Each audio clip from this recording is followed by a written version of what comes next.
Salts देख लिया क्या होता है, सॉल्ट का थोड़ा एप्लीकेशन देख लेते हैं। तो जो सॉल्ट बोलने से जो सबसे इजीली दिमाग में आता है वो क्या है, सोडियम क्लोराइड, कॉमन सॉल्ट। ठीक है, कॉमन सॉल्ट से बहुत सारा हिस्ट्री भी जुड़ा हुआ है, इसीलिए बुक में आपको डांडी मार्च के बारे में बताया गया है। सॉल्ट सत्याग्रह टाइप का एक नॉन कॉपरेशन मूवमेंट, सॉल्ट सत्याग्रह की सब कनेक्टेड चीज़ें हैं। It's very interesting, like history भी बहुत इंटरेस्टिंग है। सो आई वुड सजेस्ट कि सॉल्ट पढ़ते पढ़ते अगर आपको डांडी मार्च याद आ गया है तो go and see how like fascinating it was. Movie भी है Gandhi picture, you can see that movie also. So it's very interesting कि सॉल्ट कैसे हिस्टोरिकली भी बहुत इंपॉर्टेंट पार्ट प्ले किया है। बट यहाँ तो हम लोग हिस्ट्री सीखने नहीं आए, यहाँ तो हम लोग केमिस्ट्री सीखने आए, तो केमिस्ट्री सीखते हैं। अच्छा, सॉल्ट का सोर्स क्या है? सॉल्ट का सोर्स हमारा sea water is a big source of sodium chloride, right. Salt हम लोग डायरेक्टली सी वाटर को एवापोरेट करते हैं तो सोडियम क्लोराइड मिलता है। क्यों मिलता है? बिकॉज सी में ना बहुत ज़्यादा सोडियम क्लोराइड डिजॉल्व स्टेट में होता है। सो इवापोरेट कर देते हैं तो पानी निकल जाता है, सोडियम क्लोराइड निकल आता है, तो सोडियम क्लोराइड आपको तो सी वाटर से मिल गया।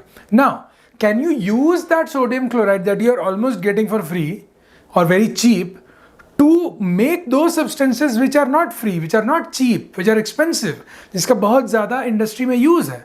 हाँ भाई, हो सकता है। तो सोडियम क्लोराइड में क्या क्या है? सोडियम है और क्लोरीन है। ये दोनों चीज़ तो आपको इजीली मिल गया। देखिए, सोडियम और क्लोरीन आपको बहुत इजीली और कहीं पे नेचर में नहीं मिल सकता, तो आपको यूज़ करना पड़ेगा ना इस सोडियम को, इस क्लोरीन को। सोडियम को यूज़ करते हुए, सोडियम क्लोराइड के सोडियम को यूज़ करते हुए आप लोग सोडियम हाइड्रोक्साइड बना सकते हैं। कैसे बनाएंगे वो देखेंगे। तो सोडियम हाइड्रोक्साइड बना लिए, सोडियम से कार्बोनेट बना लिए, सोडियम का बाइकार्बोनेट बना लिए। तो सोडियम देखिए कॉमन आ रहा है यहाँ पे। वो सोडियम कहाँ से ला रहे हैं? सोडियम क्लोराइड से, है ना। तो सोडियम क्लोराइड के सोडियम को यूज़ करते हुए आप सोडियम फैमिली के आप अलग अलग चीज़ों को बना सकते हैं। जैसे सोडियम क्लोराइड से सोडियम आया, हम हाइड्रोक्साइड बना दिए, कार्बोनेट बना दिए, बाइकार्बोनेट बना दिए। उसी तरह क्लोरीन, क्लोरीन भी बहुत इंपॉर्टेंट एलिमेंट होता है ना। क्लोरीन का बहुत सारे यूसेज होता है, क्लोरीन के बहुत सारे कंपाउंड्स होते हैं, क्लोराइड्स बनते हैं, हाइपोक्लोराइड्स, पर क्लोरेट्स, क्लोराइड्स, बहुत चीज़ें बनती है क्लोरीन से। तो क्लोरीन को भी यूज़ करते हुए हम एक और चीज़ बनाते हैं, कैल्शियम। इसको CaOCl बोलते हैं, CaOCl2 शॉर्ट फॉर्म में लिख दिए। ब्लीच, ब्लीचिंग पाउडर सुने होंगे आप, ठीक है। तो इस तरह का चीज़ें आप बना सकते हैं। तो अभी हम देखते हैं कि सोडियम क्लोराइड से, सबसे सिंपल, सोडियम क्लोराइड से सोडियम हाइड्रोक्साइड कैसे बनता है ना। क्यों ये सीख रहे हैं? बिकॉज सोडियम हाइड्रोक्साइड आपको नेचर में नहीं मिलेगा। देखिए, लैब में सोडियम हाइड्रोक्साइड के साथ आप HCl रिएक्ट करवा दीजिए, आपको NaCl मिल गया, but that's not the point here. The point is, look for those things which are easily available in nature and use those things to make those things which are not easily available. Sodium hydroxide is not easily available in nature, so let's make some sodium hydroxide from sodium chloride. That's the general idea. कैसे बनाएंगे? Electrolysis करके एक process होता है जो आपने कभी पहले भी पढ़ा होगा कि जैसे वाटर का इलेक्ट्रोलिसिस करवा दिए, सोडियम क्लोराइड सॉल्यूशन के इलेक्ट्रोलिसिस करवा दिए। तो इलेक्ट्रोलिसिस पे बहुत ज़्यादा फोकस नहीं करेंगे, आपको जनरली थोड़ा बहुत आइडिया होगा। बट यहाँ पे देख लेते हैं कि इस चीज़ का जब सोडियम क्लोराइड सॉल्यूशन अगर हम लेते हैं, यही तो हुआ ना, सोडियम क्लोराइड को पानी में डिजॉल्व कर दिए, तो क्या रिएक्शन होता है? तो देखा जाता है कि सोडियम क्लोराइड को जब हम पानी में डिजॉल्व किए और उसमें इलेक्ट्रिसिटी पास करवाए, इलेक्ट्रोलिसिस करवाए, तो आपका अगर सिर्फ ये करेंगे, इलेक्ट्रिसिटी अगर नहीं पास करवाएंगे, तो ये नॉर्मली डिजॉल्व कर जाएगा और बैठा रहेगा। अगर NaCl प्लस वाटर देंगे तो Na plus plus Cl minus देगा और कुछ नहीं देगा, अच्छा न्यूट्रल सॉल्ट और कुछ नहीं होगा। बट अगर इलेक्ट्रिसिटी पास करवाते हैं, कैथोड एनोड ये सब लगा के, तो देखा गया है कि सोडियम हाइड्रोक्साइड प्रोड्यूस होता है सॉल्यूशन में, क्लोरीन गैस रिलीज होता है और हाइड्रोजन गैस रिलीज होता है। कैसे? अब देखते हैं। ठीक है, NaCl और वाटर, अब इलेक्ट्रिसिटी मत आप दीजिए, सिर्फ सोडियम क्लोराइड का सॉल्यूशन में दीजिए, तो क्या होगा? सोडियम क्लोराइड वाटर में डिजॉल्व करके Na प्लस और Cl माइनस देगा, वाटर H प्लस और OH माइनस देता है। ये हम लोगों को पहले से पता है। देखिए, आपके बुक में बहुत ज़्यादा डिटेल में डिस्कशन नहीं किया हुआ है, बट आई थिंक कि हमारा इतना अंडरस्टैंडिंग हो गया है कि हम इस चीज़ को ना समझ सकते हैं, इस रिएक्शन को हम थोड़ा समझ सकते हैं, तो समझ लेते हैं। ये दोनों रिएक्शन में तो कोई दिक्कत नहीं होना चाहिए। नॉर्मल डिसॉल्व किया, डिसोसिएट किया और H2O ये देता ही है, बार बार देख रहे हैं। अब जब इलेक्ट्रोलाइसिस करवा रहे हैं तो एक पॉजिटिव इलेक्ट्रोड होता है, नेगेटिव इलेक्ट्रोड होता है, ये हम देखें।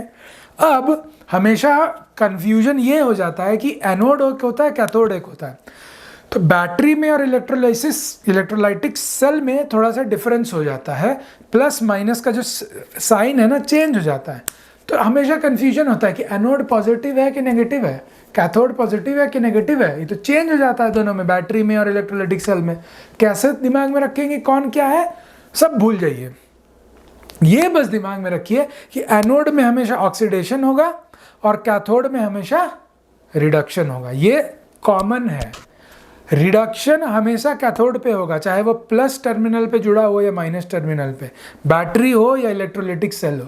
कैथोड में हमेशा रिडक्शन होगा, एनोड में हमेशा ऑक्सीडेशन होगा। बस ये चीज दिमाग में रखिए। आगे और भी हम लोग पढ़ेंगे इसके बारे में। फॉर नाउ ऑलवेज रिमेंबर, ये कभी फेल नहीं होगा, कभी कंफ्यूजन नहीं होगा, ठीक है। एनोड में ऑक्सीडेशन, कैथोड में रिडक्शन, ठीक है। एनोड में अगर ऑक्सीडेशन होगा, ऑक्सीडेशन याद कीजिए, ऑक्सीडेशन रिडक्शन जब पढ़ रहे थे हम लोग रिडॉक्स में चैप्टर 1 में, ऑक्सीडेशन क्या था? Oxidation is the loss of electrons, है ना। Reduction is gain of electrons. Oxidation में ऑक्सीडेशन स्टेट या ऑक्सीडेशन नंबर इंक्रीज कर जाता है ना।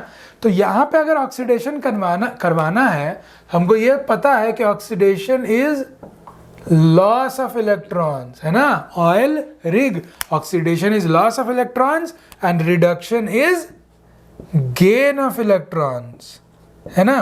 तो इलेक्ट्रॉन लॉस कौन करेगा? कौन कौन लॉस कर सकता है? Cl माइनस लूज कर सकता है, OH माइनस लूज कर सकता है। कैथोड में रिडक्शन होगा, रिडक्शन कौन कर सकता है? Na प्लस रिडक्शन कर सकता है और H प्लस रिडक्शन कर सकता है। तो ये दोनों रिड्यूस हो सकता है, ये दोनों ऑक्सीडाइज हो सकता है ना। तो यही दो हो सकता है। अब देख लेंगे कि किसमें टेंडेंसी रिड्यूस होने का या ऑक्सीडाइज होने का ज्यादा है। पहले कैथोड देखते हैं।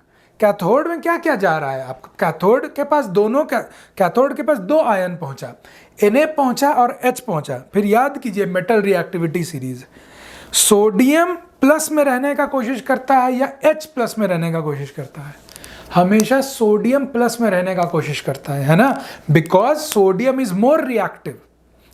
मेटल रिएक्टिविटी सीरीज में हम देखें हैं कि प्राइस कौन लेके रहना चाहता है? प्राइस रहने का मतलब कैटायनिक स्टेट में कौन रहना चाहता है? जो ज्यादा मेटल रिएक्टिव है। जो मेटल ज्यादा रिएक्टिव अगर होगा तो ज्यादा प्लस में रहने का कोशिश करेगा। यहां अगर सोडियम के साथ पोटेशियम पहुंचता तो कौन ज्यादा रिएक्टिव है? पोटेशियम ज्यादा रिएक्टिव है, तो पोटेशियम प्लस में रहने का कोशिश करता और Na को बोलता नहीं। अगर दोनों में कंपटीशन हो रहा है तो जो ज्यादा रिएक्टिव है वो प्लस में रहेगा, जो कम रिएक्टिव है वो प्लस में नहीं रहेगा। इस दोनों में कौन ज्यादा रिएक्टिव है, सोडियम या H? H कम रिएक्टिव है, सोडियम ज्यादा रिएक्टिव है। तो सोडियम किस में रहने का कोशिश करेगा? सोडियम प्लस में। H प्लस और सोडियम दोनों पहुंचा कैथोड के पास, बट H प्लस नहीं रह पाएगा बिकॉज सोडियम Na प्लस रहने का टेंडेंसी में है। Na प्लस बोला भाई हम तो Na प्लस में रहना चाहते हैं, H प्लस तुम जाके कैथोड में रिड्यूस हो जाओ। तो H गया, रिड्यूस हो गया, हाइड्रोजन निकाल दिया कैथोड से, ठीक है। सोडियम नहीं निकाला बिकॉज Na प्लस में रहना चाहता है, H प्लस में नहीं रहना चाहता है कंपेयर टू दिस, इसीलिए H गया, वो तो रिड्यूस हो गया, कैथोड में रिडक्शन होता है। इसी तरह से Cl माइनस और O माइनस दोनों एनोड पे पहुंचा। OH माइनस बोला Cl को कि हमको OH माइनस में रहना है, you will have to be oxidized. तो Cl कंपेयर वहां भी हुआ, Cl माइनस और OH माइनस में। Cl minus is here getting oxidized to Cl2 and Cl2 gas is being released at anode and cathode पे क्या रिलीज हो रहा है? हाइड्रोजन। बच क्या गया?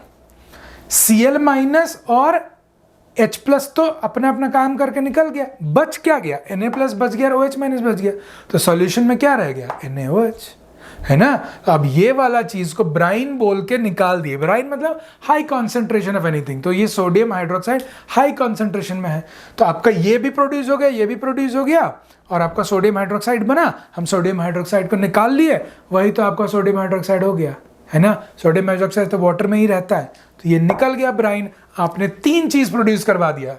एक चीज ये भी फ्री में आता है ऑलमोस्ट, ये भी फ्री में आता है ऑलमोस्ट, उससे हम लोग 3 ऐसा चीज बना दिए जिसको हम बेच सकते हैं, है ना। तो कितना कमाल का रिएक्शन है, कितना मजा आया इसको करने में कि हम फ्री का चीज लाए और ऐसा चीज बना दी जिसको हम बेच सकते हैं। हो गया ना प्रॉफिट। यहाँ पे NaOH भी बेच दिए, क्लोरीन गैस भी बेच दिए, हाइड्रोजन गैस भी बेच दिए। कैसे बेच दिए? सिंपल दिमाग में अगर आपका है कि ऐसा हो सकता है, तो ये आप किसी भी केमिस्ट्री को प्रॉफिटेबल बना सकते हैं। तो ऐसे ही प्रॉफिटेबल बना, है ना।